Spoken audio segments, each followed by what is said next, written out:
Dahil may mga nag-recommend ng Dan Eric's ice cream, we had to try them. First, yung Chocofee.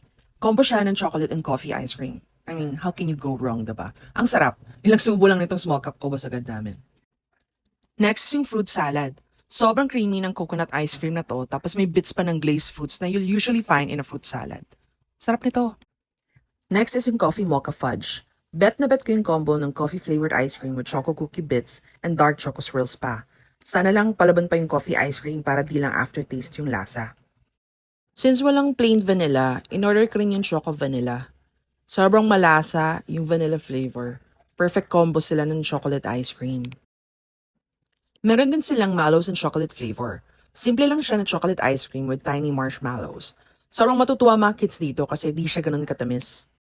Yung mango ice cream nila, pagbukas pa lang ng tub, amoy na amoy agad. They make this with natural mango puree kaya lasang-lasa talaga. Solid to. Finally, their chocolate ice cream. Medyo di na kami na-shock na sobrang sarap and creamy nito kasi halos lahat ng binili namin na chocolate flavor. Mas pronounced lang ang chocolate flavor nito kasi may alkalized cocoa daw.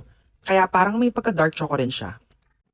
Matagal na tong Dan Eric's ice cream kaya super happy kaming na-try na namin finally kasi sobrang creamy na ka every time. Sakto lang ang tamis tsaka di mabigat kainin. Highly recommended talaga. Try nyo na rin if you haven't yet. Solid ice cream and sana mas sumikat pa sila.